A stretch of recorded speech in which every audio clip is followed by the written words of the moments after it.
Hello, and welcome to Cindy's Corner.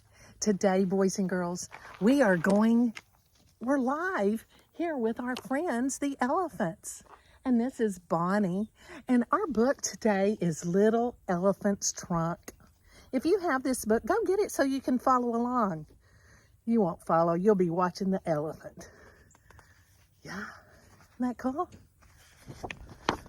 Little Elephant's Trunk by Hazel Lincoln, written and illustrated. All over the land, there was a great excitement. It was springtime, and springtime meant babies. Babies everywhere. A chimpanzee baby clung tightly to his mother. The giraffe's baby muzzled to his mother's face. The tortoise's baby struggled out of its shell. The hippo's baby took straight to the water. The zebra's baby hid in the long grass. And the springbok's baby run and run. The elephants. See our elephant? That's a mama. The elephants had a new baby too. The whole family rumbled with pleasure as they gazed lovingly upon little elephant. Little elephant took his first wobbly steps and fell. Something long and gray was tripping him. That trunk. He struggled to his feet, and it happened again. But now his mother was calling. The herd was going to the river. Uh-oh, they're all going. Little elephant hurried alongside his mother, stumbling as he tried to keep up. He slipped down the river bank and fell with a loud splash into the water. He looked down. A face looked back at him, and something odd dangled from the middle of his face. The strange thing was a trunk. Then he realized he was looking at himself, at his own reflection. What was the strange dangling thing for? Little elephant didn't know, but he did know that he was thirsty. The zebra was drinking the water, but the little elephant couldn't do that. His trunk got in the way. He looked at the big elephants. They dipped their trunks into the water, put them into their mouths, and drank. Little elephant dipped his trunk into the water, put it into his mouth, and sucked carefully. The cold water was so good. Now the sun was burning down. The tortoise was shaded by the shell, but little elephant didn't have a shell. He looked at the big elephants. They were using their trunks to spray water over their backs.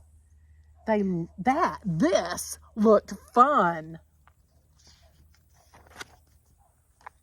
Little elephant trumpeted with delight as he joined the elephant shower. But now the herd was moving to the feeding ground on the far side of the river. It's having fun now. Little elephant followed his mother, but the water was deep and it kept getting into his trunk. In panic, he scrambled back to the bank. The chimps swing across the river on vines but little elephant didn't have any hands. He looked at the big elephants. Then they all had their trunks sticking up out of the water. They were breathing by snorkeling. Sam's snorkeling. Little elephant crashed into the water, thrust his trunk forward and toward the sky, and paddled happily to the other side. When he came out of the river, he sank into thick, deep mud. The mud felt good in the hot sun, and he longed to cover his body with it. This happens with their short legs wallowed in the mud, but little elephant's legs were too long. He looked at the big elephants. They picked up large dollops of mud with their trunks and threw them over their backs. Little elephant tried it. He splattered the cool mud over himself. It felt wonderful.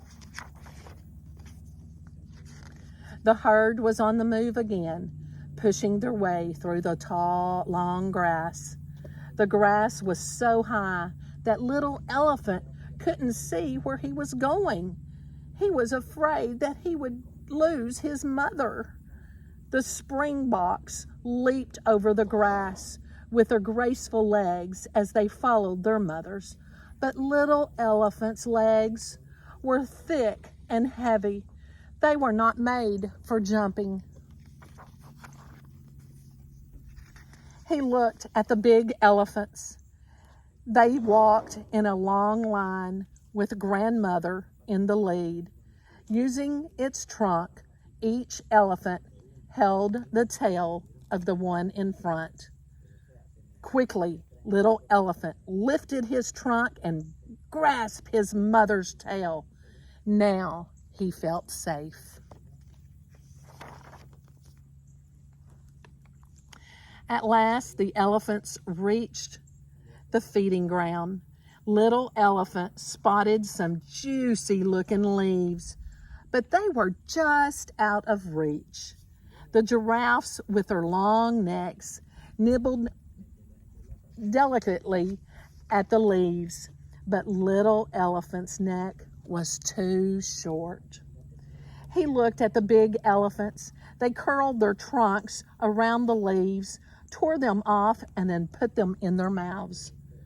After a little practice, he could reach the lowest leaves with ease. Delicious. The sun had started to dip below the horizon, like we have here. It has been a long day for little elephant. He was very tired.